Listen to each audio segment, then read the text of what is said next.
wanna get high, man? Let's stimulate your mind. Get up, Chucky! What have we got here? A fucking comedian. Rojan Kim.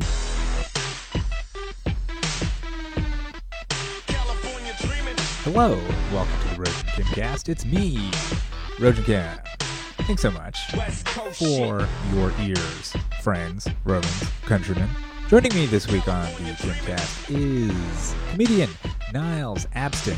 He's not only a comedian, he's also a screenwriter. I'm sure he is multi-hyphenate, many things, but I know him as a stand-up comic out here grinding the open mics, the open mic scene, I really like the cut of his jib. You know what I'm saying? He makes me laugh.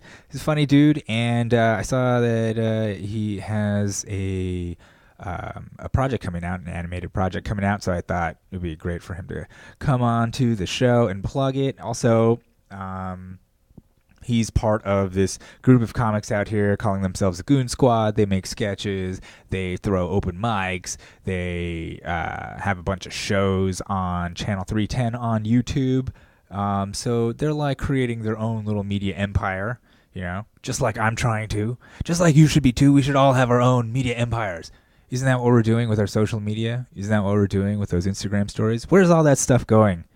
Imagine if it was all just collected in one place and you could just see the carnage you've wrought with your fucking just flippant use of the Insta stories and your phone and just having a camera and a computer at your fingertips at all times, and then you get the fucking likes. You get those delicious sweet likes, that little red, when that little red thing just bing pops up in multiple. You're like, I'm getting fucking people like this, and they say stuff, and then you like what they say and they like you back, and everybody's liking each other, and it's just every time you get a like, you just get a hit, and that sweet dopamine. You know, they found that out. They found that each time you get one of those likes, it's like a dopamine rush, similar to what happens when you get a hit of cocaine or a hit of cocaine. Listen to me. Where am I from, the 40s? A hit of cocaine, you see. And also gambling. When you win at gambling, same dopamine hit. Winning at video games. You know, say anytime actually you make a prediction, you get a dopamine hit. And you're right. You get a dopamine. It's like super addictive. So in a way, the act of posting shit on social media is a form of prediction. You're like predicting people like it, and they do, and you're like, yeah, and you get that hit, and it's that sweet juice that everybody's suckling on. I mean, I'm no different. I love it. Bring it on. Like this. I'm gonna turn this into cut this into a little thing, and hopefully you like it. You understand? This is what it's all about. This is what's keeping us all alive right now. It's what's sustaining us. You think it's water and food? No. You think it's air? No. It's likes. We are all just hanging by a thread to reality, surviving off these likes. The entire economy is being held together by likes. Okay, so keep them coming, guys. Keep them coming, and keep giving them. Keep making things, and let's all become our own media empires. That got too dark when I was trying to be like supportive of other people's stuff. Right? It almost implies that like it's all meaningless, and that is not what I am implying at all. Is not what I'm implying at all. It's true that the algorithms are operating off our base human desires and could be manipulating us to nefarious ends, but not really. It's really just to get us to buy stuff. So it's not so bad at this moment. Right now we're living in an okay time, in a time where we're not going to be called into camps and extracted into some kind of oil for, I don't know who, to feed the poor. I'm just spitballing here. It's one of many dystopian scenarios that could just pop up, because of the fall of humanity, that we may or may not be privy to. Every generation thinks it is. Our parents' generation before that, they all thought it was going to be over, and it's not. We thought it was going to be over for Y2K or 2012 or whatever. We always think it's going to be over. Always guys predicting it's going to be April 25th. Like 2019, all right, we're making that, and then it doesn't happen. They're like, dude, we were wrong on the math. We're off by centuries. I mean, we don't know anything. We don't know anything. But what I do know is that my guest this episode is, he's a smart, young comic mind who's making his own shit, and I think that's something that that I admire. I admire someone who's out there making his own shit, and I also kind of got the vibe off of him, which I pretty much confirmed in my conversation with him, that he's kind of like me in some ways. He was kind of like maybe felt like the odd guy out, or maybe felt like, well, he did say he was like the only black kid in his class a lot of times, just like I'm the only Asian kid in this room right now. I'm not a kid, guys. I'm 40 years old. I can't. Oh God. I hope you enjoy the conversation I had with Niles Abston, and yeah, listen up, guys. We had a good time.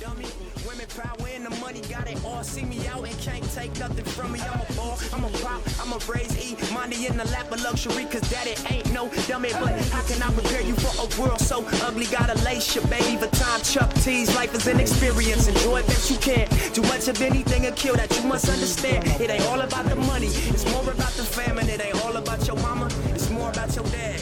That's just a joke. Now peep how I rise from the gun smoke. Pistol grip, good. All right, so I'll have an intro. Oh, okay, cool. But like, wait, what were you just fucking saying? You were just saying about Seinfeld. I introduced that to a lot of people my age. Yeah, a lot of them either they know who Jerry is, but they don't really know the essence of the show. So they're like, I've heard of this Seinfeld guy, but they've never heard of it, and so then that must be an interesting. Did you watch it? So you watched it as it was airing, right? Yeah, I watched it as a kid. Okay. Because my dad, it was my dad's favorite sitcom, which is so weird. I don't know a lot of black dudes or Seinfeld's their favorite sitcom. Like they like it, but I don't know anybody's like their favorite. But that was like King of Queens and Seinfeld was like my dad's two of their favorite. My mom and dad's like favorite sitcoms. So like every night I would be watching King of Queens and Seinfeld with my parents. And so, like, that's how I really, like, the show. So I knew all the characters and all that kind of stuff. So, like, a lot of people my age, I, like, introduced them to Seinfeld. So do you think that other kids, like other black kids around you in your neighborhood weren't watching? Nah. You don't think so at all? Nah, probably not. I mean, like, why would they? Who on Seinfeld would they like see and be like, I'm represented here? But like your dad liked it, right? I don't know why though. But I really there don't might be understand some. why. There were probably some people there where they're hopefully. like, I think so. I think so because it's like it touches across everybody. Not everybody. I can understand if you don't like it for some reason, right. But if you do like it, then it appeals to a lot of people. I feel like because like the personalities of all the characters, you see those in everybody. You know? Yeah, exactly. Everybody knows people like that, and so that's what made it so funny. But yeah, so that's why like I introduced people to it my age, and they're like, "Where's this show been my whole life?" And I was like, "It's great. it's on like so many TV channels syndicated." So and then what do other people say? Like when of the people I've introduced to Seinfeld, I don't really think I've gotten anybody who's like, man, this isn't good. Like maybe it wasn't for them, but they still laughed and stuff. Cool. All right. Well, everybody, I'm here with Niles Abston. Hello. Niles is a comic that I've met in my travels, open micing here in Los Angeles. He's a funny dude. You should check out his comedy. He's got a cartoon actually coming out soon, right? I do. 10 days. 10 days if you give me money. Okay. So he's holding his cartoon hostage, everybody. 420 if you're a broke motherfucker.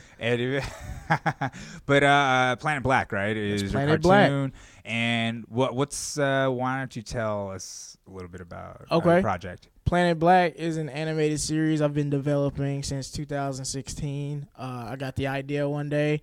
I was really, really high, and I was in the car with a homie, and I told him, we were just talking about, like, I'm from Mississippi, just to clarify that for the listeners, and marijuana criminalization is huge out there. They're just throwing people in jail if you have, like, a crumb of weed in your pocket. And so, like, I was laughing about how, like, you know, I got in trouble for weed, like, back in high school, and I knew some other people, and I was saying, like, the only safe place for a black dude to sell weed would be space, and we just busted out laughing. And then I was like, oh, shit, that's a good idea. So I wrote it down. And then, like, 2 days later, when I was just looking through my notes or whatever, I was like, oh, yeah, I need to develop that. And so I, like, wrote a pilot, changed it into an animated series. And so basically it's this show about how this alien planet is failing economically. So they abduct this weed dealer from the South to come sell his weed in space. And basically he's going to have, like, this intergalactic dispensary where he's going to save their planet financially. So, like, there's, like, some kind of space economy where...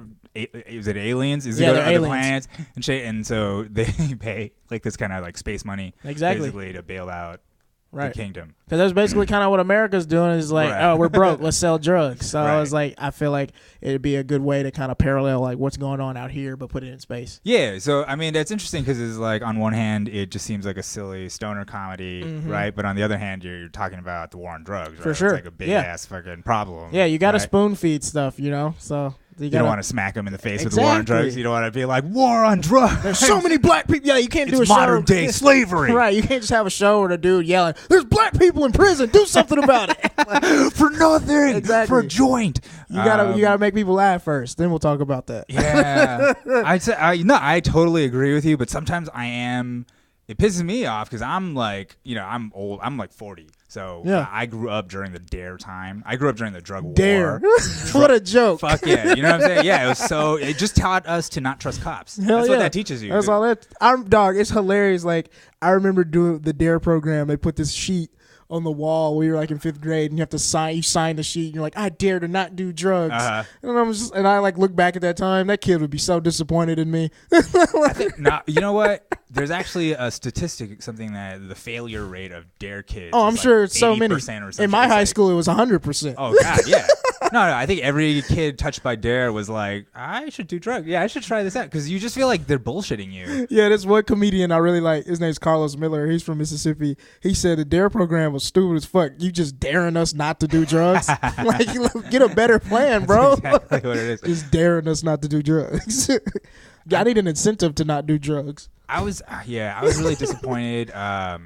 That's one of the things I was a little disappointed in Obama for because he admitted to smoking weed. You know what I'm saying? Yeah, and but you're just gonna willingly let people keep going to prison for it? Yeah, and I mean, if he had gotten caught, he might not have become president. You know what I'm saying? Exactly. Like, that's all it would have taken. Wow, that's a great perspective. I never thought about that. That definitely would have been an argument I would have used on him. Like, yo, like, dude, imagine. Think if you got caught with a dime bag and you're a black dude. Yeah, come it's on. over for you. Yeah, it's over. And imagine that's what's happening. Especially if that was even on your record in the first place. Like, even if you didn't go to prison, come on. that was on your record. I mean, the fact that he knows. I mean, he did coke and weed, and he's like, he knows he got away with it. And that's just like, if you get away with it, it's cool, right? But not everybody gets That's away what's so with it. funny to me when you say that, because like we have these like we've had stoner comedy movies since the 80s, 90s. You know what I'm saying? We have rappers and rock stars that have drugs and stuff in their songs, these hit songs. So we like praise these people that basically like that beat the system and got away with it, that can entertain us. Yeah. But then I still see the same people that like vote for like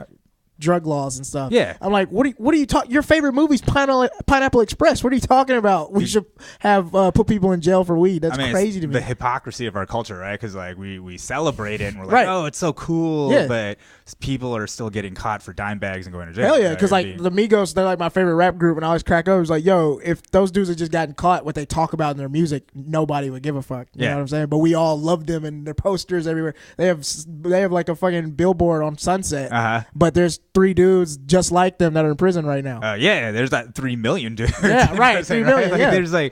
There's a lot. I mean, it's also just I don't know. I just feel like an excuse to put people in jail. There's no real reason to put people in jail for mostly possession of weed. Yeah, and that's the majority. Possession of weed is the biggest thing. Yeah, and because without that crime, you couldn't fill the jails. No, there's not enough people committing offenses with coke or any of it. There really isn't enough. There isn't enough. So they have to invent something. So I'm like, the thing I think about is, if they legalize weed, what would they come up with next? Oh, I've already been seeing something where they're trying to test something in Chicago where it's like kind of like a breathalyzer. Basically, you can put this swab your mouth and tell if you've been smoking weed within the last 9 hours if you're driving, which I think is bullshit. So basically, they can swab your mouth. If they can pull you over, swab your mouth, and figure out, and basically they can see that you've been smoking weed. And so I'm like, yeah, of course, they're going to make it legal, and then they're just going to lock people up that way. Fuck. We're in the last days of the golden age of driving high. Yeah. You know what I'm saying? It's about to be over. It's going to be over, man. It's about to be over. We're going to talk about the times where I was like so blasted, so big, just smoking blunts in the car. I've been driving high for a decade now, man, and it's fine. I mean, I don't advocate it. Look, man, if you can't drive high, you know you can't. But if you can, you know you can. Right. That's how I feel. I mean, and it's not the same as alcohol. It really isn't. It isn't. It's completely different. It isn't. we're both gonna die in car accidents. Just Princess Diana, baby. Like both in 2 separate incidents. Like, and they're both stoned. Nah, fuck. They're gonna just swab you and find out. Swab your mouth. So they're testing it in Chicago. Dude, it's over, man. It's over. Yeah, they're gonna come up with. Well, a lot of the legalization money, they're putting it toward detection. Isn't that ridiculous? That's the only way we could get it was to pay off the cops. Yeah. That's really how you. The only way you get things done. Well, the cops are the mafia. They really are. It's the whatever the fucking They can do whatever they want. Yeah, they could do. Exactly. It's like they could put you in jail. Yeah. For having a plant in your pocket. Isn't that crazy? Just because they said so. Like when you really break it down, it's like this is ridiculous. That's all man. they're doing. It's a plant. And then they're like, "Hey, we got this crazy law where we could put you in jail for a plant. Let's just start searching black people only." Yeah, dude. Stop and frisk, man. Yeah, dude, I lived in New York during stop and frisk. I had a friend who. What was that like? I have this friend Tino, man, and Tino is like he's like a tall, like older Panamanian black dude. So he got a ponytail. Nah, he's balding, but he's like a. He used to have a ponytail. He looks almost homeless sometimes, you know what I mean? But he doesn't look. Those are the guys they're looking for. Yeah, well. If you look poor, that's definitely exactly. what they're looking for. He looks a little poor, and the other thing is he's kind of like, I mean, no offense, Tino, if you're listening by any chance, but he was like not a hard dude, you know what I mean? He's a big dude, but not a hard dude. Yeah. So he's like kind of an easy target, I think, for cops to pick on. But then Tino himself was not he kept fucking. He would like put his weed in his front pocket and shit. He would put it in like highly visible places. Free spirit. This Tino guy, is. I was in the train with him once, and I was like, dude, what? And cops were there, and he almost had a panic attack. And I'm just there with him, and I'm like, it's gonna be cool, man. And then I look in his pocket, and I'm like, you stupid dude. motherfucker. That's great. Like you said, the panic attack thing. Man? It's crazy. Like so many man. people, like I like me, and I do this sometimes too. But like police giving me like crazy like anxiety, PTSD type shit, dude. Yeah, of course. Because like I had a really bad experience with police when I was in school in Tulsa. It was part of the reason why I dropped out and left. And it's just like when I see cops, I just automatically get this like, dude, don't do nothing. Keep straight, you know what I'm saying? Like it's crazy because they can kind of beat that into you, like you're not even doing anything wrong, but you feel like you are whenever they're around. Oh, of course. Well, shit, Tulsa, Oklahoma. Yeah, that's where I went to college out there. Oklahoma, holy shit, it's horrible. Cops in Oklahoma. Stay away from the Midwest, man. Holy shit. Cops in Oklahoma are honestly the worst, dude. When I was in college, that was like the string of like the most like scandals that happened in the police in Oklahoma. Like I don't know if you're familiar with Daniel Holtzclaw. He was a highway patrolman in Oklahoma. He got like 70 years in prison, dude. He raped like 20 women. Oh, yeah. That guy, the Asian dude. Or was he part Asian? He was like white and Asian. Okay, yeah. I remember. And he cried like a little bitch. Yeah, and, dude. I was like, what do you think all those women felt? Like he's crying. But yeah, he would pull women over and rape them. I know. Yeah, I remember this story. Fucking as a cop, right? He'd be like, "I'm a cop." And then what a fucking piece of shit. And then we had Oklahoma. 3 different police shootings in Tulsa when I was in college, where they killed black people. And I remember I was coaching basketball out there, and one of the dudes got killed was a family friend. So that to one of the kids that I was coaching. So that shit was rough. So it was really bad. So yeah, it's just like police in Oklahoma. When I was there, they were wilding out. Damn. So the only thing I know about Oklahoma is actually the whole thing was promised to Native Americans back in the day. Yeah, that's what the Trail of Tears happened. You're right. They're like, okay, you guys every street and county is named after Native Americans, but ain't none of them there. Well, I think they found uranium, and I think this is a true thing. I think I should check it, but I think they found shit, and they were like, yeah, we lied. Yeah, they were like, that's because it was Andrew Jackson, right? Yeah, well, he was the one who gave it to them, but they found it like must have been the 40s and shit. You know, like for the war. Yeah, they're like, that's wow. You gotta fucking have to go now. That's crazy. I think almost every treaty was broken by the United States. Yeah, every single one. I do just every single one. Every single one. In some ways, I'm like, man, you guys really went to the bitter end, huh? You still signed a treaty with them every time, like every single time. They believed him. They were a trusting people. And that was their downfall. Yeah, they were free spirit, trusting people. They're too innocent for this world. They gave them blankets with smallpox. Oh yeah, they gave them alcohol and shit, but booze them up. Man, it was great. Like I over the last couple of years, I've kind of like researched a little more with the Native American stuff because I'm like a large percentage Choctaw Indian. Like a lot of black people in Mississippi and Louisiana are. Okay. So I even like did my grandmother had some documents that showed like some of my ancestors down to like 1899. Oh, And so like there's a couple like Native Americans that were like living with black people, and so I descended from them. So it's just dope, like kind of like looking at that kind of stuff and just seeing how like they really just got the shaft. Yeah. Like there's nothing like when you look up Native American history, there's not too many positive things. I mean, yeah, everybody mentions the casinos, but I'm like, I don't think that's a fair trade-off. I don't think there's none of them left. Like, they're gone, and they really just got the shit kicked out of them over and over. Like, it's just, like, I think at the end, in some ways, it's almost, they're like, really, you guys are just going to keep fucking us over? All right, well, fuck you. Just gonna, I mean, I think they were just like, all right, you're just going to, you know, and I guess, you know, and we did as a country, the United States of America. I'll never forget how angry I got at this one kid at the Christian college that I went to. He's this dude that I think he wanted to be a pastor after college or something like that. I remember he's a white dude. He says to me and this other black guy, he goes, you know, yeah, it was bad, everything that happened to the Native Americans, but I just think everybody should just get over it now. It's over. Oh, yeah. And I was like, what? Yeah, let's get over it. Yeah, and then you can just slap him and be like, "Yo, let's get over it." Right? I mean, like, "Hey, let's just get over it." I was just like, "Get over it." I'm like, dude, it's a like, genocide. We just murdered an entire race of people. Like, and that's the thing. The education system is so needed because you can say things like that when you haven't been taught in depth what really happened. Oh yeah, because it's just everything's just kind of like numbers and vague facts, and they just throw the Thanksgiving holiday in there. So a lot of people are just like, oh, okay, whatever. I mean, there's a lot of debate about whether that's by design or just cause it'd be interesting. Nobody gives a fuck. That is interesting. You know what I mean? Like, it's kind of impossible to prove, but some people do feel at least the education system itself was designed to create a population of just like really easy to not program, but like just tell what to do. They follow instructions. People who follow instructions. If you follow instructions, you won't revolt. Yeah, exactly. And people who don't question authority, and people who have a schedule. You know, like that is kind of what school teaches us, is not to question authority above all. Yeah, we all sit there and we're like, okay, and we like, and then the bell rings, and then we're like, you say the pledge. Yeah, we go. Because isn't it weird how like after, I don't know how if they did this when you were in school, but like after like a certain age, you don't do the Pledge of Allegiance at the beginning of school anymore. You do when you're a little kid, yeah. Yeah, you do when you're a kid, but then when you get older, like you just don't do it anymore. And somebody was like, yeah, because they already programmed you by then. You already do it. You already That's have it. crazy. Yeah, right hand over your heart. Yeah, everybody can do the Pledge of Allegiance. You're programmed by then. You're programmed by 12. You got to make sure you do it when you're young. Yeah, that's why so many people like will get so angry if you ever even like talk about America in a negative way. They're like, how dare you talk about my country that I pay taxes in, and they don't give a fuck about me. Or like whatever. They don't.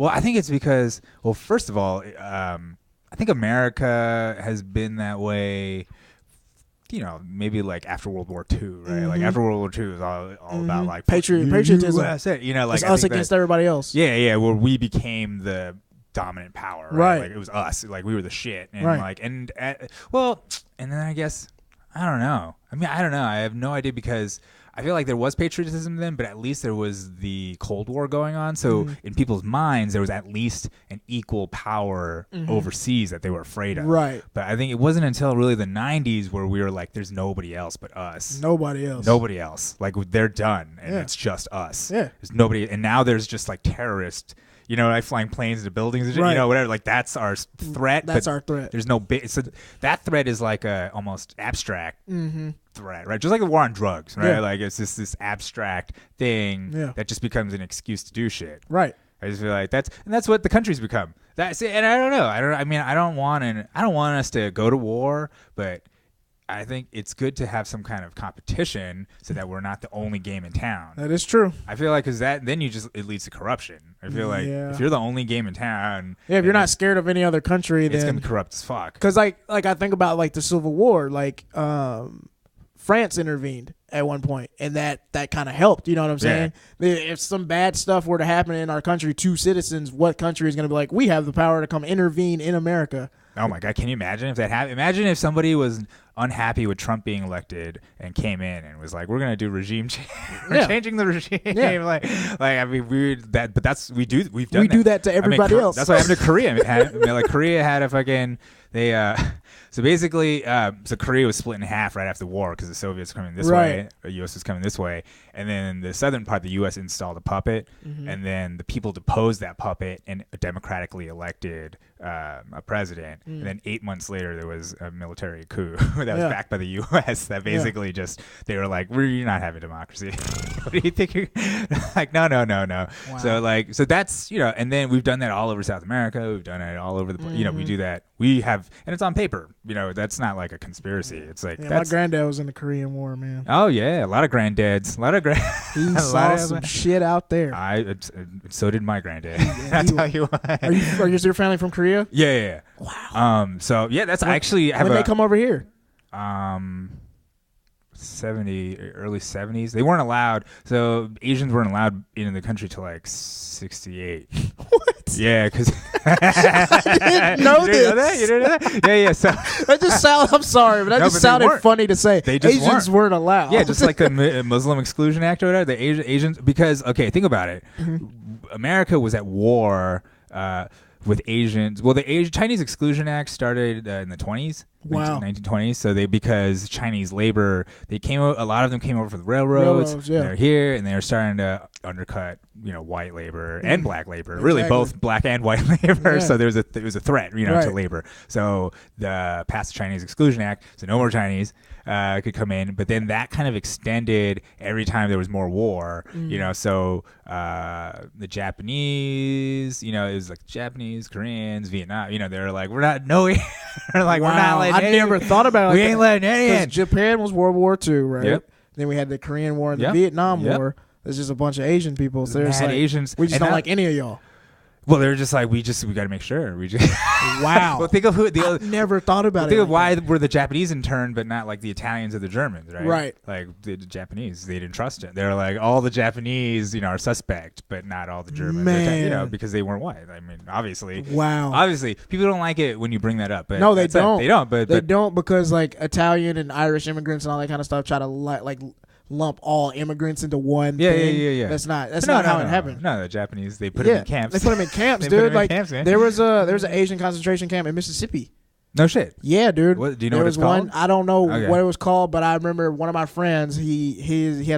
He's white, so his grandmother was very racist, and she said when she was a little Japs are over there. Right, when she was a little girl, they would go by the concentration camps and like throw shit, of course, all kinds do of the stuff. Eyes, chinky eyes. Yeah, do the eyes thing on the way to school. Hilarious. Like it was a funny thing, and they would throw stuff at Asian people. Yeah. And I was like, what the fuck? So America has a long history of just like putting people in cages just because they want to, just for some reason, because they don't trust them. And you look at it as like this thing that's in the past, but it's like. Nah, it's not that long ago, man. That's in the 40s. It's not that long ago. And the other thing that people don't know is that America was actually involved in Asia since like the turn of the century. So the first war in Asia for America was the Spanish-American War because they were in the Philippines. Oh, the Spanish held the Philippines, so they fought the Spanish in the Philippines. And then once they defeated the Spanish, so all right, here's the whole thing. You tell the people, you're like, hey, get on our side. We're gonna free you because we're Americans. We're for freedom and democracy, right? Yeah. And then they're like, yeah, all right. They come aboard. They help you defeat the Spanish. And then once you've defeated the Spanish back in the States, you're like, hold on. Are they really American?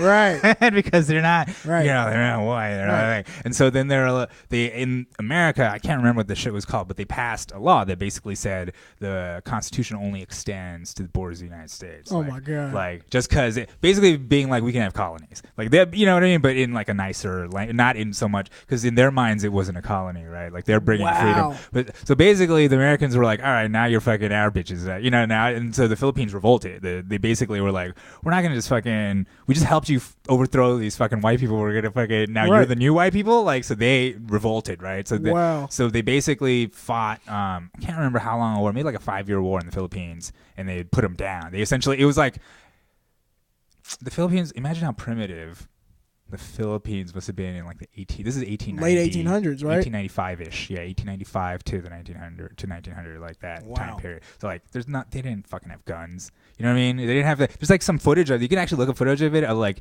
the cavalry type dudes running through the jungle, pow, pow, and then fucking dudes So we had with American soldiers over there doing this? Yeah, there's American soldiers putting. Why didn't I learn about this in high school? They don't teach anybody anything. They don't teach anybody anything because they don't want. But I learned for the 20th time that Teddy Roosevelt and the Rough Riders did some shit. Of course. I learned bullshit. That's the crazy thing about American history. You learn the same thing like over and over and over again. But from this perspective of the conqueror, really, and from the conqueror, but also the most boring possible way. Exactly. Because I wish if it was from the perspective of the conqueror, at least be like upfront about like, yeah, we murdered, we fucked them up. We murdered everybody, guys.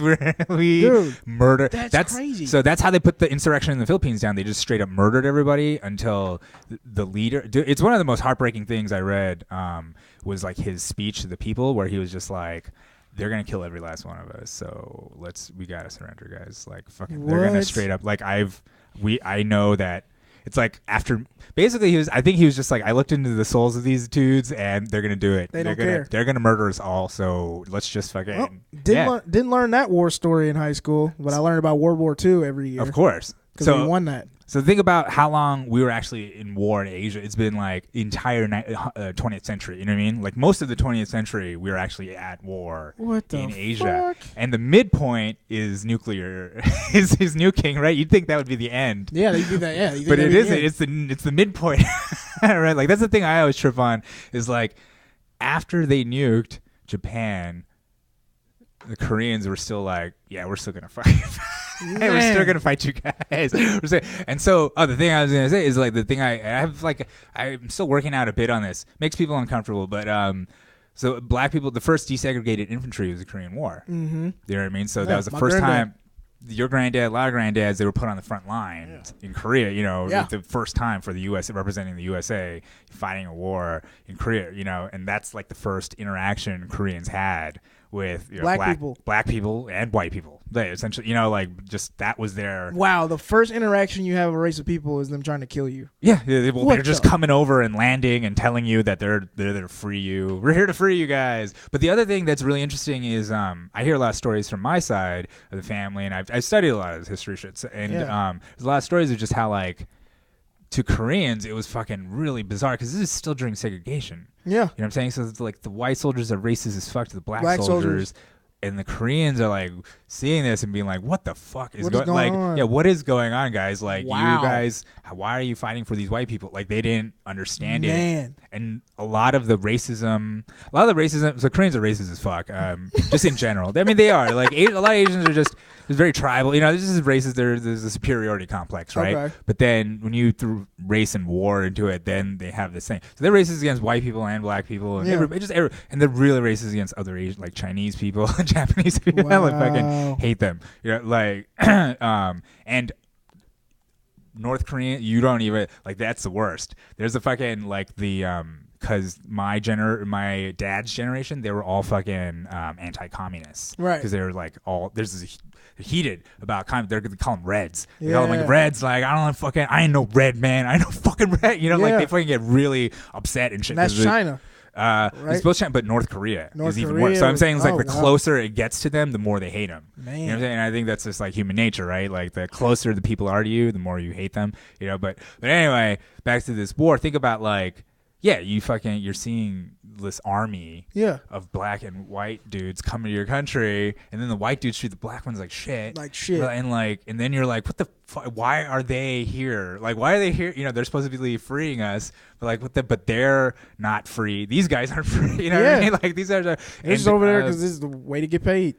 Yeah, exactly. And so I think it was it's a crazy culture shock. There's actually a lot of half black, half Korean kids everywhere. In Korea too, like a lot of like I might have a cousin over there. Who knows? Possibly, it's very possible. Yeah, there's you can YouTube this shit. There's like a lot of black kids in Korea who are like super fluent in Korean, and they're like TV personalities and shit. They're on TV and shit, you know, because like to Korean people, there's like, holy shit, it's crazy. Even though they're racist, they're like still like it's great. That's crazy. I'd like to look at something like how many like black Koreans were born in like the '60s and stuff. I'm sure shitload, but they probably didn't keep track of all that shit. Especially not in Korea. I mean, here there's a lot of just random Korean babies that are adopted by all kinds of family, white families. There's a lot of half black, half white, half Korean, it's just war, right? Yeah. And the same shit happened in Vietnam. Yeah. Same shit is happening now in the Middle East. You know what I mean? Like, it's just, that's a consequence of war. So I always think about that. It's like, it's just a weird, it's just like divide and conquer. It's divide, and how long that's been going on for, right? Like, to just kind of be like, yeah, what if we use these guys against these guys and make them fight each other and fuck it, and then they're just gonna, because I grew up here during the 90s and shit, during the riots and stuff, and shit got really tense between Koreans and black people, and never was it ever mentioned, any of this shit mentioned about the war. Like, none of that's ever mentioned. It's just like Korean liquor store owners and black people. Because that little girl got shot. The Tasha Harlins, she got shot. The Korean lady shot her in the back of the head, fucking straight up murdered. I mean, that was wrong. And then they freed her, which is like, dude, you guys should not have done. Should not. I don't know why they did that, but they were like, well, it's almost like. It's almost like they were pissed off. They were like, "Fuck you guys," and just did it because it's she should have gone to jail. And so shit got really tense. And then there's the whole do the right thing, if I get too deep at or whatever, or the beginning of Menace to Society, in the cultural consciousness. And my dad was a liquor store owner too, so black neighborhood. So I grew up with. So what that is like. Yeah, I mean, that was just my life. I had to work in the fucking liquor store as a kid, illegally selling booze and cigarettes, as an underage kid, just working in it's this neighborhood called Monrovia that's out by. It's where Altadena is. Yeah, I got family in Monrovia. Oh, okay, in that area. Yeah. So there's a store out there, and so in a way, it was Koreans and black people have actually been interacting for a long time. A while, but they've just kind of been pit against each other. Yeah, you know what I'm saying? They've just kind of just been and it's I don't know. To me, I always felt like it was divide and conquer, It's just divide and conquer. Sure. Because the last thing they want is for people to unite. That's the last thing they want, right? Last thing they want. There's this fucking thing about, the song Black Korea by Ice Cube? Mm-mm. So there's a song called Black Korea. Black Korea. It's on America's Most Wanted. Okay. KKK's Most Wanted. That album? That album? Yeah. Classic. It's a fucking great album. Yeah. Black Korea is not a bad song, but it's a very incendiary song against Korea. Really? Because Ice Cube's from here, and it was right after Latasha Harlins, and it was just it was a tense time too, right after the riots, but he's singing this Black Korea song. No, actually, it was right before. And okay. So what happens is the Korean business owners, the fucking own all the liquor stores, they get pissed off about the song. Mm-hmm. And Ice Cube at the time is sponsored by, I think, Schlitz Malt Liquor. It was like a malt liquor company. So they wouldn't sell it in the stores, huh? They boycotted. So they did this economic boycott against Schlitz, and then they ended up dropping Ice Cube. And so it was this crazy interplay of Koreans don't have the numbers, but they had the economic, they do. Because they had the groceries, they had the fucking stores. liquor stores, right? Yeah, but then there's the pressure of black people, the population, and there's more black people population wise. So in terms of voting or whatever, in terms of the state listening to people, they're more likely to side with black people in some cases. But then when it comes to money, they side with the Koreans, right? Because there's money, and that's just basically how you pit two groups against each other, right? And it's amazing. It's just in one instance, such a chess move of and it's really two groups of people so caught up in this trying imaginary to survive game. Yeah, all they're doing is trying to make it, but then if you think about it, who owns the liquor companies? Exactly. Right? It's not right? Who owns liquor? Because you got liquor store owners, you got black people who are the customers. They're fighting, they're having this, there's conflict, it's heated, but who actually owns the liquor company? You know what I mean? Meanwhile, they're fucking laughing all the way to the bank. Oh, hilarious. Yeah, no one is turning around and being like, hey, wait a minute, these fuckers are fucking, not only are they making us drink poison, whatever it's poison, first of all, that they're putting in this neighborhood, but they're fucking making us fight over it. They're overcharging us, right? It's crazy because I was telling somebody the other day, I really believe that poverty is a created system. Oh yeah, because I believe that. Yeah, you'll look at neighborhoods. Well, there's a lot of people that look at me stupid when I say it. because they just think poor people just happen. But I think it's created because like you look at like there's parts of Mississippi that are called like grocery store deserts, right? And so there's like 9 counties in a row. Even in Oklahoma, I remember there's like 10 counties in a row that just don't have a grocery store. So all you have is liquor stores. Really? Yeah, there's no grocery stores for like 8 counties. And so all you have is liquor store. Well, how far do you have to drive then? Like an hour or something? Exactly. So you don't. So Holy you eat shit. McDonald's and you go to a liquor store. Jesus and then Christ. instead of banks in your neighborhood, it's just Quicken Loans and check cashing. So you have all these people in debt, all these broke people in debt. And so like you put people in places where they don't even have the opportunity to better themselves because the thing to better themselves isn't there. Yeah. They have no options. And then they're just kind of sucked into the system. Exactly. And you just get stuck. So then you have to rap. You gotta do something. You You gotta have to do rap or something play that's like basketball. entertainment. You gotta do something entertaining. The only way out is so then you have entertain. like 2 or 3 people that make it out of each town that can rap and play basketball or yeah, and everybody else catch a fucking- football. Then everybody else is fucked. Dude, I don't know. Sometimes I go back and forth between like how much of shit is planned and how much of shit is Just kind of happened. just that because way. nobody cares. Yeah, nobody cares. Nobody cares, you know, and it kind of makes sense that nobody gives a fuck. They're just letting the chips fall where they may. Yep. You know what I mean? Like, and if something happens, they'll like kind of like take advantage of the situation. But otherwise, we're just gonna just be like, Because I think so many times like the results are so bad, it looks like there's somebody had to have planned this. And it's like or because like the results are so bad, like how many people go to prison or how many people are poor. And she's like, no, somebody had to have formulated a system and did this on purpose. You know, Well, so that's why people think that because it looks so bad. I also think that it's like it feels better. It's almost safer to have a story to explain things than to be like sometimes you can't explain. You can't. Shit just happens. Shit just happens. And Bad shit just you happens. can't even plan for it. Yeah. Like you could just be alive 1 second and dead the next. Yeah, just like what happened a couple days ago to Nipsey Hussle. Is like everybody Yeah. has these theories and all this kind of stuff, and I'm just kind of like, bad shit just happens, man. Yeah, people just And it's just like he was doing all this great stuff, but bad shit just happens. and people want to believe the story because the story Makes you feel better. It does, and it makes you feel like you understand reality. Yeah. You're like, I have a grasp on what's going on. Yeah. That's why I think conspiracy theories it's just religion.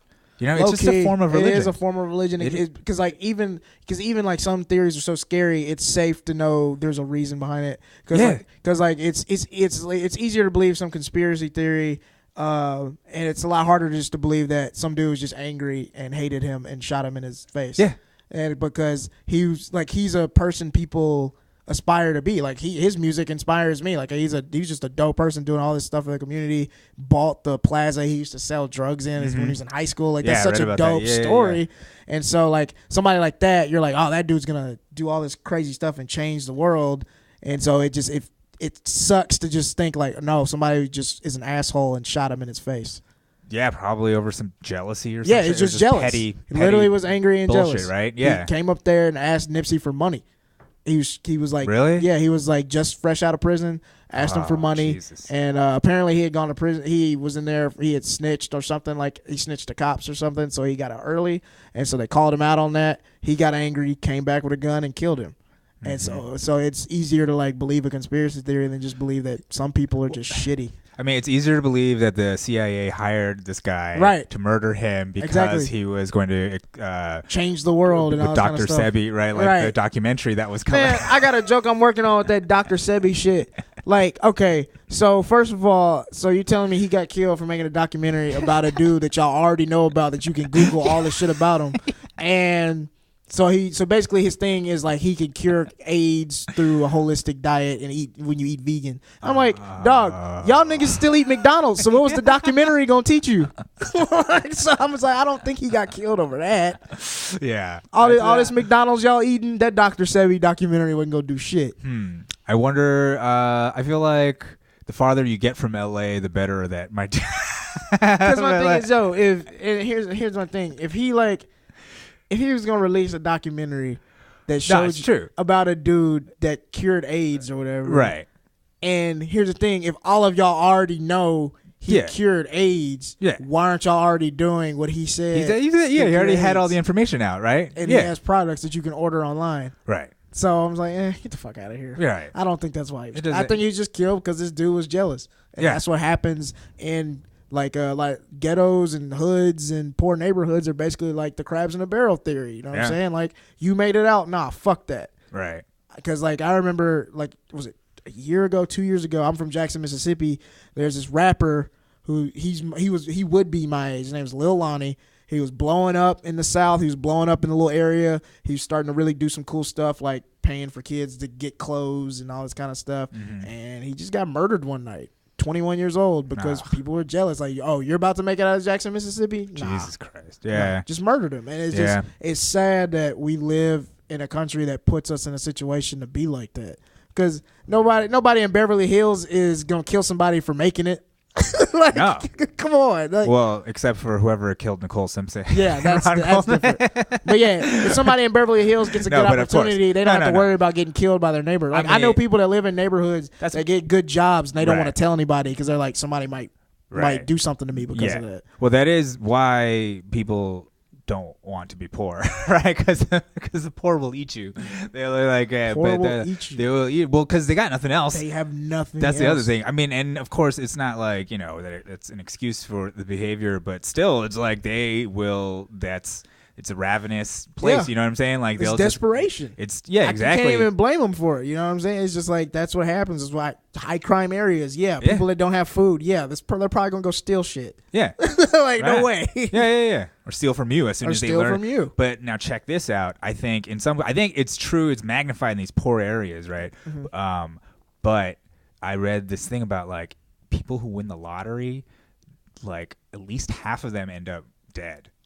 Like murdered by the family or something, like some fucking crazy statistic. I've never heard that before. The majority, like people straight up get murdered, kidnappings, murder, like all, you name it. It's like and mostly by family members, like the people closest to them. And that's like across all socioeconomic, you know what I mean? It's just the fact that they know that they got all this money and there's so many different stories. Wow. I read this whole fucking Reddit thread about it. It freaked me the fuck out. It was like, there's so many stories of like, so they win the lottery and people are just coming out of the woodwork, family members coming out of the woodwork. Nowhere. And then so you start helping some of them. And then there's this story, this one guy, he started helping some of them, but then like somebody asked for a house and he was like, dude, I can't get you a house. And then at that point they were like, oh, fuck you, you're being stingy, whatever. So then they concocted this kidnapping. I used to wipe your ass when you were growing up. And they concocted this kidnapping plan, and then that went awry. You know what I mean? You know what I mean? And somebody ended up dying. You know, like it's just shit like that ends up happening. Wow, a lot. I did not know this, but it makes perfect sense though. Yeah. Because you're like a celebrity without the fame. So that's like, I think something like half, but then another like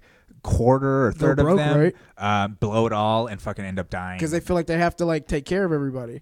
No, they just go fucking buck wild crazy? And just end up dying from doing something crazy because they're like, there's no breaks. You know what I mean? They're just like, you go from not having shit to yeah. So it's like a lot of people just end up dying just because, but a lot of it is number one thing is your family might kill you.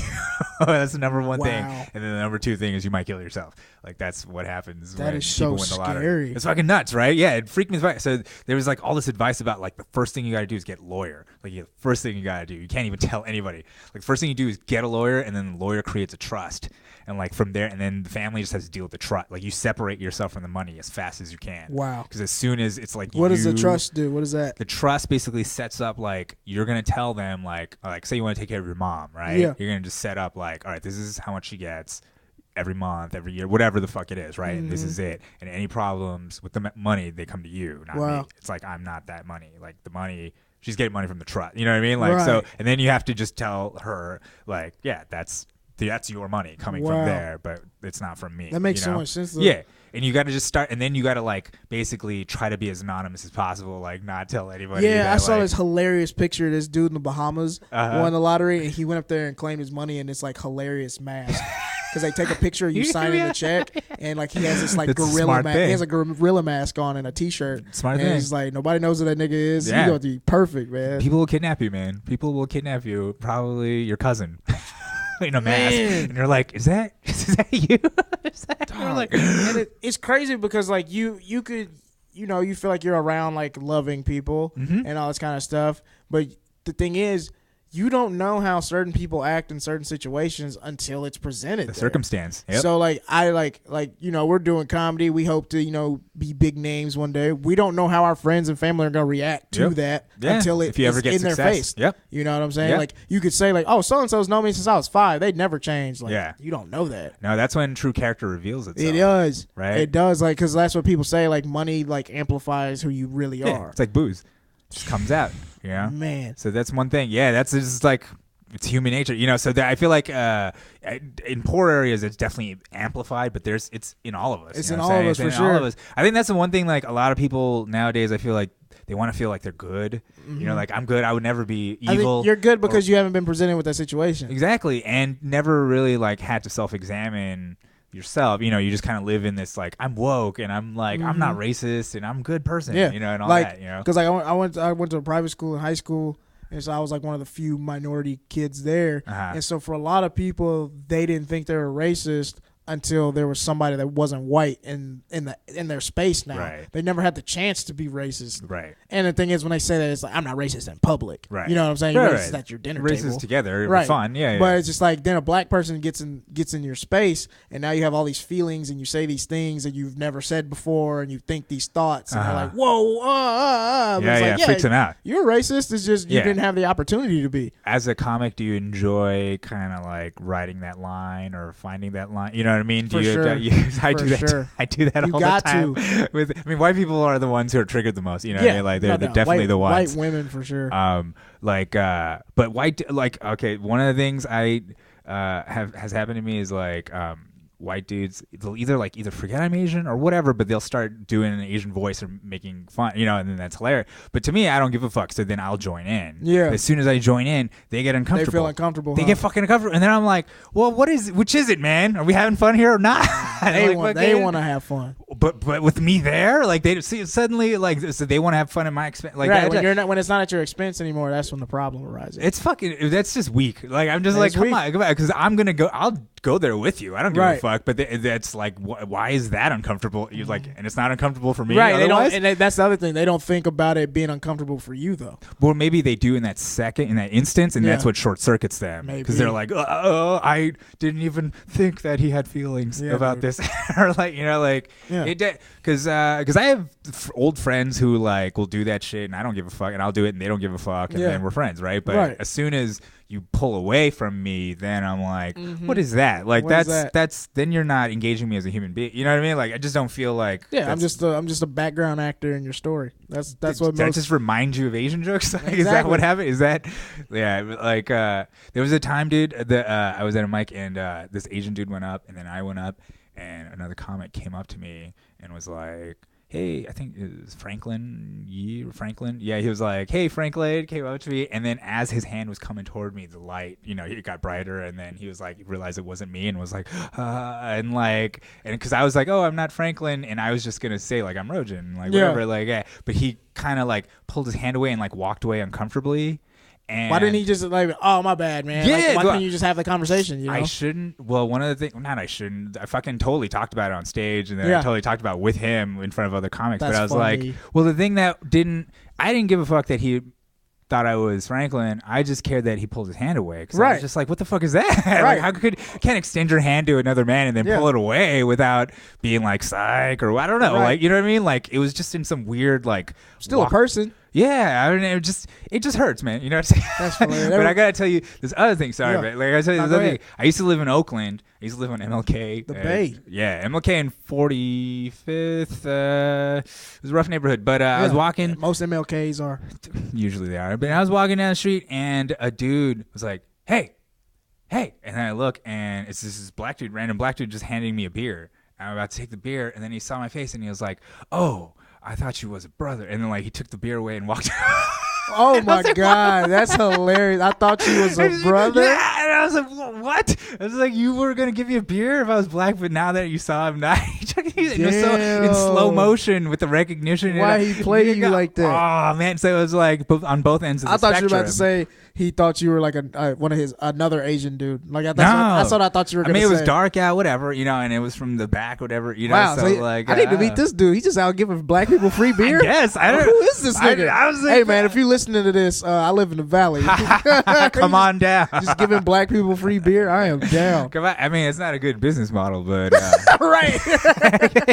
You'll be in the hole quick. Wow. I was. That is the craziest thing I've heard today. I was. It was so like I didn't even know what to. You know what I mean? Because it's just kind of not mean, but it's like it's just kind of disappointing, right? You're just like, oh man, I thought. Wow. We were gonna connect like as people. Because I had that reminds me of this bit that I used to do when I like first started. White people didn't really like it. Other people liked it, but like it was basically like if I'm ever meeting like an Asian friend out in public in the city, I tell them to wave first because I'm not just gonna walk up to an Asian person and be like, "Hey, how you doing?" and start a conversation. And then if it's not them, I'm not about to look racist. So I was like, "No, you have to wave your hand if I'm meeting you in public." But yeah, white people didn't like that. It'd be hilarious if the Asian dude is like, "All right, but you have to wave too." We both wave. Right, 'cause I don't just want some black dude walking up on me, man. Both gonna wave at each other. We're both gonna wave. Confirm. Maybe that's what I should add to it. Yeah. I think you gotta make it sillier. He told me, "Nah, you better wave too, because I can't just have no black dude just walking up on me." You know what I'm saying? That's hilarious. And then the white people might laugh then. Then they might laugh. Oh, he's racist against himself. And Asians. It's so confusing. It's funny. Well, it's as long as they're not implicated, because I've had plenty of shit like that with a lot of whatever quote white audiences where I'm just like telling jokes like that, just writing the line, and they start they're pulling just back. like pulling back because it's uncomfortable. It's convicting. Well, it's also there's just like they're like sometimes they think I'm hostile. But I'm not I'm not like screaming or yelling. I'm just talking about it. I'm just telling you some facts or but truth it's also or whatever. It's one of those things where like if this is something you never have to talk about when it is presented to you, it's uncomfortable. Right. So now it's not getting presented to you in a conversation. It's getting presented to you by the dude with all the power with the microphone. Yeah. You can't even because that's the thing. If you were having a conversation, it'd be an argument. Right. But you've got the power. You've got the mic. Right. So they cannot give you any interaction besides pulling back. Right. So that's their way of like shunning that. Right. Yeah, because if it was a conversation, they wouldn't accept that. Right. Which is totally fine. Which is exactly what I'm doing, right? Like I know full well that at this moment, that's that's the cool thing about being a comic, man. You could be wrong as fuck, but you got all the power and you got the microphone. So during your little 5-7 minutes, whatever you say is Bible at the time. Here's the thing. I think in the end, people understand human behavior, and what people respect at the very least is like conviction. Right. You know what I'm saying? Like, because if you're up there and you see the audience pulling back, and then you're like, never mind, or like you do a total 180, then they're gonna respect you less, right? Yeah, people for are sure. like, fuck you, man. What now? You're just trying to pander. We're gonna keep. I'm gonna just keep it going. Well, you can't give them power. No, hell no. Like, that's not what this is about. So, all right, you went to school in Mississippi. You said you went to a private school. Yeah. What was that like? Cause so how horrible. many? I mean, so let's say in your class, how many are we talking about in terms of like how many white people versus non-white people or black people? Percentage-wise, it was like me and like 2 other people. How large was your class? And like most like classroom settings, it'd be like 30 people to a classroom. So you'd usually be like you or one other black person. Yeah, and then when I did AP classes, it was just me. Wow. Yeah, because you were the smart one. Were you the smart one? All right. Were you? I was the type of student that was like I could kind of just like regurgitate what they say. You had an AP. I mean, come on. Yeah. So like I didn't study or anything. Right. Like, I could have got all A's. So even more smart because you're like me. I basically did enough to get. Yeah, because school is just like repetition. You're not really learning anything. If you just understand the system, you just hack the system while you're in it. That's most of the smart kids end up doing that, right? Like because they're like. They're just fucking criminals, basically, like little con artists, basically conning their way through school. Conning your way through but school. that's what you learn about life. Like that's where you learn that Pimp the shit, system. right?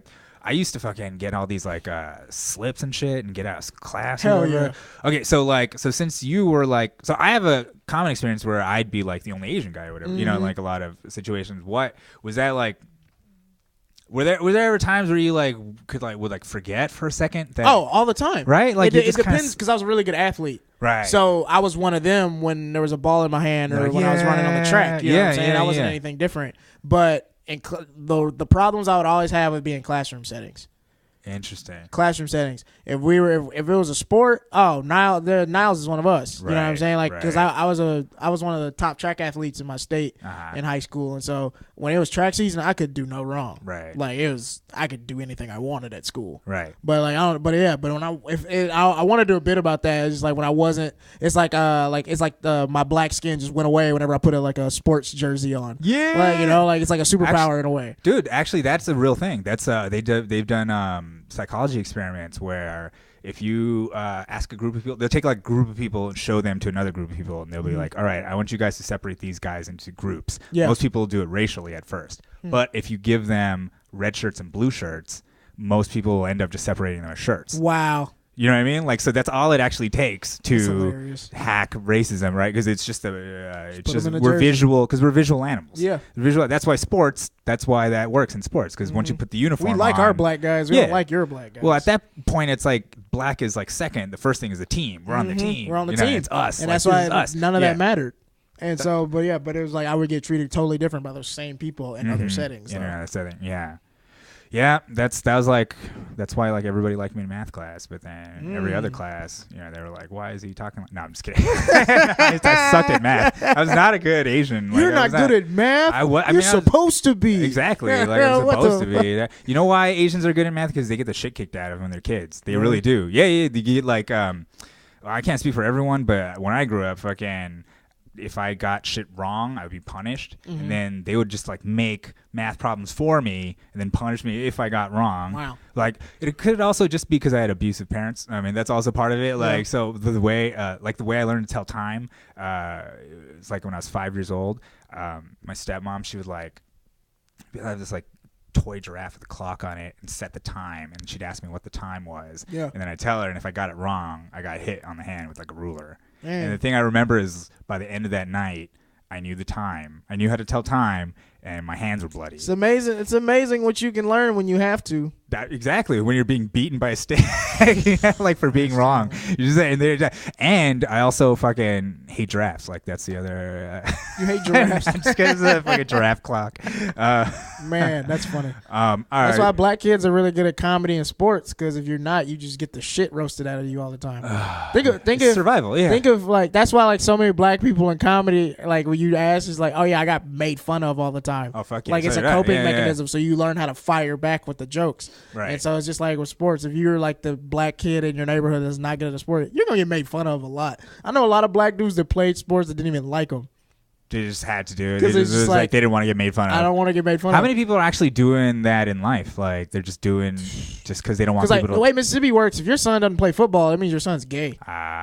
Like, it makes sense. I know so many people that hated football that at least tried it before high school. Had to do it. They're just like they at least tried it before high school. Most boys I know growing up in Mississippi tried it at least for a cultural, bit. Huh? And like you see people that just couldn't do it. Damn. And I would feel so bad for them. Like, you don't need to be out here. You're gonna get hurt. Fuck. Mississippi's toxic, Mississippi, dude. Mississippi. I just learned that Mississippi ratified the 13th Amendment in 2013. Yeah, I was in high school. It was my senior year of high school.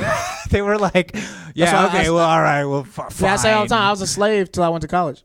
Dude, it's true. Yeah. I mean, they were like, "All right, well." My senior year of high school, I got my freedom. 5 years into the black president, like after his second term. Yeah, that's hilarious. Second term, they're like, the black president being like, "Oh." He had to win twice. We should do something about that. He had to win twice. Even after the first time, they were, nah. We're not gonna. The second time, they're like, all right, fine, we'll do it. That is so Mississippi's crazy. Yeah, Mississippi, I learned about, they have something called a shotgun policy in Mississippi. What is that? Oh, I can't believe they never. I know before I go home. I can't believe you never were taught that. The shotgun policy in Mississippi was how the Democrats took power back from the Republicans right after the Civil War. You know, the Republicans were ruling everything. You know, Democrats were basically the Dixies and kicked out of power. Exactly. Shotgun policy, and Republicans were mostly black people who got voted in. You know what I mean? So it's called the shotgun policy because they decided we're just gonna take shotguns and fucking go to their houses and be like, we'll kill you unless you step down. And like that's how they got most of the elected officials to step down. And then the rest they ended up killing. You know, and that's sort of the birth of the Klan and like or not the Klan, but like that kind of white terror. You know, was political terror. Like that was the Democrats, the Democratic Party, and that's how they retook. You know, the South. That's how they basically got the South back. So that's Mississippi for you. Wow, fucking Mississippi. I just learned a new lesson about where I'm from. Yeah, man. They did not like black people. They did No. not. They don't like. They're the one state that you could point to and be like, they don't. They really hate them the And most. Mississippi here, man. has the most black people per capita in the country. Mississippi's 37% black. It's the highest out of any state. It's such a fucking. I don't know. I just think it's like, it's not that long ago all this shit happened, you know. Hell no. So the way we act, is so weird. Well, you know it's what I easy mean? when you're like the privileged person in the situation. It's easier just to throw things under the rug and just not talk about it. Yeah, and it's easy if like nobody knows about anything. That too. We just know what's in front of us, but we don't know the past, right? Like, so nobody knows that this is a Use cycle. Google, please. Yeah, learn some shit, guys. All right, Niles. Okay, let's wrap this up again. First of all, let's plug your cartoon again. So, please. Yeah. Tell us about the cartoon again. Planet Blak. That is, you can find it on all social media at Planet Blak. The Black is spelled BLAK. And it's produced by my YouTube channel, Channel 310. You can find that on Instagram or YouTube. And it's like I said earlier, it's about an alien planet that's under an economic crisis, and they abduct a weed dealer from the South to come to space, sell weed to get them out that financial hole. Cool. And you got a Patreon, right? I do have a Patreon. You can go to patreon.com/planetblack and go there. I have a lot of different things you can support for as low as $2 a month. But if you want to see the trailer that's going to drop on 4/20 before everybody else, you can pledge $4.20 and you'll get to see it a week early. Nice. Cool. $4.20. Yeah. Not bad for some independent media. That's 2 packs of blunts, man. Yeah, it's nothing. And also, so Channel 310, tell us, what is that? Because people should follow that too. Channel 310 is my YouTube channel. I started with another comic out here in LA named Eric Abinante. We wanted to do something where we could, create our own content, but we wanted to put it all under one umbrella. So we have a YouTube channel right now that kind of works as a comedy digital network. We have 7 different shows on the network right now, hosted by different people, and we also have a sketch show called Goon Squad. And because we have Goon Squad, that's what we call our group. We started our own open mic on Friday nights that Rojan comes to, and he rocks it. So yeah, come check out the Goon Squad. Check out Channel 310 on YouTube. That's Channel 310. A lot of funny comedy by stand-up comedians on Yeah, right on, man. And a lot of shows. Yeah, a lot of good stuff that you guys are putting out. Yeah. And it's fucking, I think that's the way. It's the way of the present. You know what I mean? It's like making your own shit. You gotta just be out there making your own shit. For sure. And anything else like your Twitter? What's your Twitter? Yeah, Instagram, follow me on Twitter. Shit. Yeah. At Niles100. That's Niles 100. And follow me on Instagram at the Niles Abston Show. That's the Niles Abston Show. Niles Abston, NilesAbston. Cool, and this will come out probably next couple of days. So you got any stand-up gigs or anything you want to plug? Or I don't, man. It's been rough on the bookings. That's cool. I'm right there with you. I have something booked tomorrow, but just because I booked it yesterday or something, you know what I mean? Like that's just the way it is. Yeah, catch me at your local open mic.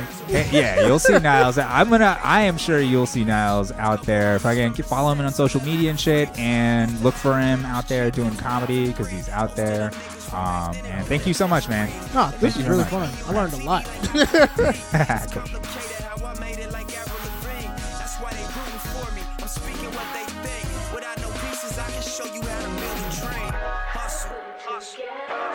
All right. Okay, yeah. See, that was a fun chat. Fucking learned a lot about Mississippi. I think he learned a lot from me. My rando fact having ass. I know some things about the drug war in Mississippi. Okay, we had a conversation and Korean history. Just little things that I wanted to impart to the youth of the country. You know, they gotta know. The guy is curious. He's got a curious mind. He wants to know. You go look it up. He's going to go look it out. He's going to go look up maybe some of the things I got wrong. He might Google it and be like, you are fucking wrong, you moron. And I'll be like, well, thank God you're around. Thank God the younger generation is around to keep me in check and to do better than I did in laying down the foundation. I lay down the foundation. You build off of it, youngsters. Young ones, you build. You build, that's what I say, and that's what I see them doing, the youngsters. So you heard Niles plug away at all this stuff, but I'm going to do it again, Channel 310. Find them on YouTube. They've got it's like a lineup of shows. They're building their own network, essentially. So check them out. Check out Goon Squad. If you're in LA, check out the Goon Squad mic at the Skiptown Playhouse, Friday nights, 11 p.m. Check out the Garage mic at... It's behind the Food for Less, okay? It's behind the Food for Less on like Venice and Western, and you think that's shady, and it is a little, but there's some real comedy going on down there, okay? Real comedy. Oh man, one of the things I wanted to talk to Niles about, I totally forgot. Man, last time I was at the Garage Mic, there was this dude. He called himself El Mexican, and it ended up his name was Carlos, but he was very drunk. He was a very drunk man, and he just got really touchy, like touchy, Joe Biden touchy. You know what I mean? Like Joe Biden was like snuggling on everybody, girls, the women, you know, and they were particularly uncomfortable. And a couple times I'd step in, other dudes step in, people stepping in, constantly stepping in, and he bum rushed the stage. Fucking Eric Abinante gave him the thrashing of a lifetime, roasted his ass, and just fucking made just, you know what I mean? Just like unloaded on him for a good solid 5 minutes, telling him what a piece of crap he was for ruining the mic. and then of course it got to a point where everybody else is getting drunk, Carlos is drunk, and the next thing you know there's pushing going on. Somebody pushes him, he falls over, right? There's a little bit of tiny bit of violence going on, not too much. The guy's like a little too drunk to make it happen, but he's stumbling, he's on the ground. And I was talking to this other comic. He goes by Brandon Bricks. Brandon Bricks works security. You know, that's just something he does. And word got out that Brandon Bricks works security, and this young pup of a white comic, I don't know how else to describe him. I apologize. I don't know the dude's name, but he was a young white dude. He came up and he was like, excuse me, I heard you did security. To Brandon, he was like, I heard you did security. What is the protocol in situations like this? And Brandon's response is like, well, basically he was like, he called him the N-word. He was like, N-word, I don't know you. I'm getting the fuck out of here, right? And the guy's face was so crestfallen, because I think on one hand he was actually like expecting help. I think he wanted help from Brandon, and on the other hand, I don't think he was prepared to be called the N-word. You know what I mean? Like he was devastated. and then we just walked off. We were like, we gotta get out of here. We should get out of here before the cops come or whatever. We just, you know, we had done our sets and we walked off. And there you go, comedy, open micing. That was the Garage Mic, and I guess maybe that's not the best endorsement for it, because that hardly ever happened. Most of the times I've gone, like, it's super cool. So check it out. So you should check that out. And again, Planet Blak. Look for it on Patreon. Give a little here or there, and of course follow me on the Instagram and the Twitter, Rojan Kim. Follow me at my YouTube channel. I'm growing the YouTube channel, guys. I don't know if you've been there, seen it, but I'm making thumbnails. I'm doing things. I'm learning about analytics. I don't know. Is that silly? Is that stupid? I don't know. I mean, what else am I doing, right? What else am I doing with my time? Besides killing it on stage, like I will be. I could plug these shows, but it's like literally tomorrow and then a few days after that. I'll be on the High Tonight Show, actually. High Tonight Show, which takes place at the aforementioned garage behind the Food for Less on Western in Venice. Okay, if you're in LA, you should come check it out. Look for it on the Comedy Bureau. If you don't know about the Comedy Bureau and you're in LA doing comedy, what are you looking at? Because I want to look at it too, okay? Because everybody looks at the Bureau only, and I'd like something else. But anyways, look on the Bureau. Saturday, 11 p.m. is when the mic starts. High Tonight Show starts at 9 p.m. Before that, you can come through, sign up early, watch me this Saturday performing stand-up at the High Tonight Show, and then that show will be released on YouTube at some other later date, and there will be more promoting then. Yeah, give me those likes. Give me those sweet, delicious red likes. You know you want them. I'll like you back. Come on, let's survive. Let's get through this with these likes, guys. Thank you so much for listening. Please subscribe if you can, and until next time, good night.